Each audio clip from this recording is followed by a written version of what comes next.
안녕하십니까. 평생학습 동아리를 담당하고 있는 홍인선입니다. 평생학습 동아리는 개인의 성장뿐 아니라 주변 사람들과 함께 배우고 익히며 선한 영향력을 전할 수 있는 평생학습 동아리에 대해 설명드리도록 하겠습니다. 2023년에는 총 3,900만 원의 예산으로 32개 동아리와 함께 하고자 합니다. 지원 자격은 7인 이상으로 구성된 정기적인 학습 모임을 하고 있는 동아리로 부천시 평생학습센터에 등록된 동아리는 지원 가능합니다. 등록이 완료된 동아리는 단독형, 연합형, 창의형 등 3가지 지원용 중 하나를 선택하여 지원하실 수 있습니다. 지원 예산은 강사비, 재료비, 홍보비 등 학습 활동에 필요한 경비를 지원받습니다. 신청 후 1차 심사를 거쳐 지방보조금 심의위원회 심의 후 선정됨을 알려드립니다. 조금 전 말씀드렸다시피 지원 유형은 총 3가지입니다. 먼저 단독형은 한 개의 단일 동아리의 구성원이 교육을 받고 역량 강화 활동을 하실 수 있습니다. 단독형은 80만 원의 지원금을 받으실 수 있습니다. 두 번째 연합형입니다. 연합형은 2개의 동아리가 함께하는 활동을 지원합니다. 지역사회 문제 해결을 위한 연합 동아리 활동이며 같은 분야의 동아리거나 다른 분야의 동아리들이 함께하는 활동을 지원합니다. 연합형은 최대 200만 원의 사업비를 지원받을 수 있기 때문에 단독형보다 큰 규모의 사업을 추진하실 수 있습니다. 연합된 동아리는 서로 역할을 분담하셔서 진행하실 수 있도록 계획하시기 바랍니다. 마지막으로 창의형입니다. 개인과 모두의 성장을 위해 동아리 활동에 주력하셨다면 시민공헌에 이바지할 수 있도록 동아리가 가지고 있는 전문 지식을 지역사회에 보급 전파할 수 있도록 콘텐츠를 개발하기 위한 컨설팅 비용, 재료비, 홍보비 등 최대 300만 원의 사업비를 지원받으실 수 있습니다. 창의형 지원 시 구성원 중 강의력이 2년 이상 된 구성원이 함께 하셔야 합니다. 또한 부천, 송내, 고강시민학습원에서 정기적으로 월 2회 모임을 진행하셔야 합니다. 1차 심사 시 5분 시험 발표를 준비하시기 바랍니다. 우리 동아리가 만든 평생학습 프로그램이 지역과 함께하는 즐거움을 누려보시길 바랍니다. 평생학습 동아리 지원 사업의 제외 대상에 대해서 안내드리도록 하겠습니다. 첫째, 단체기관의 내부 사업 또는 종교, 정치적 목적을 진 동아리. 둘째, 동일 유사 사업으로 행정기관의 보조금을 받는 동아리. 셋째, 학교 내 동아리 또는 교과 과정에 속한 학생활동 동아리는 지원 사업에서 제외됨을 알려드립니다.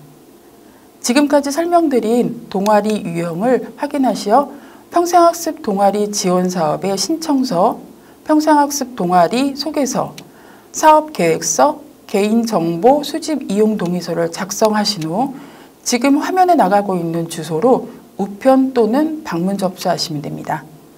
23년 지원사업 참여 절차에 대해서 간략하게 말씀드리겠습니다. 사업 공모 접수 기간은 1월 27일 17시까지입니다. 접수된 사업은 2월 1일 1차 전문가 심사를 거쳐 2차 보조금 심의를 통해 선정 유무와 사업비가 확정됩니다. 이를 통해 선정된 동아리는 3월에 보조금 교부 신청서 제출과 1차 우리 동아리 네트워크 모임을 함께 진행할 예정이오니 참고하시기 바랍니다. 사업 운영은 3월부터 11월까지입니다. 사업 기간 중에는 동아리의 사업 추진 현황을 공유하기 위해 담당자와 평생학습 매니저가 모니터링을 진행합니다. 7월부터 9월 중 2차 우리 동아리 네트워크 모임을 진행할 예정이오니 동아리별 1명 이상은 꼭 참석하시기 바랍니다.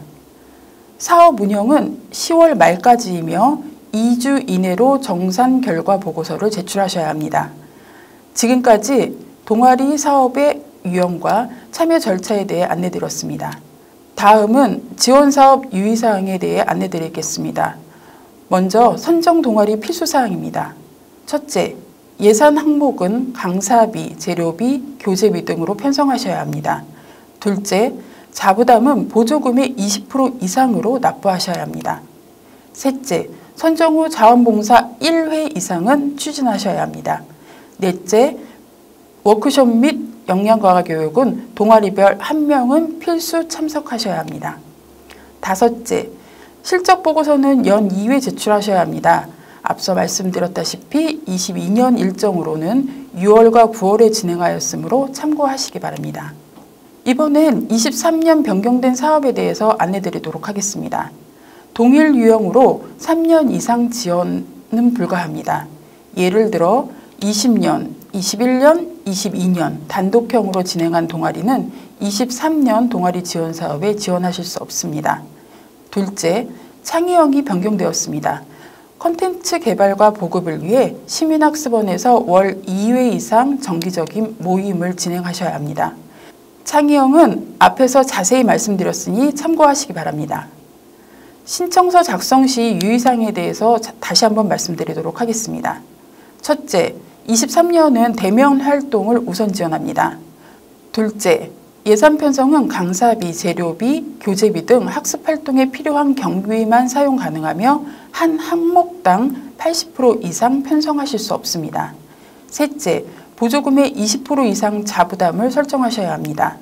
예를 들어 단독형은 80만 원에 20%, 16만 원을 자부담으로 부담하셔야 합니다. 지금까지 평생학습 동아리의 지원 사업에 대해 안내드렸습니다. 평생학습 동아리의 활동으로 한 뼘 더 성장하시는 2023년이 되시기 바랍니다. 감사합니다.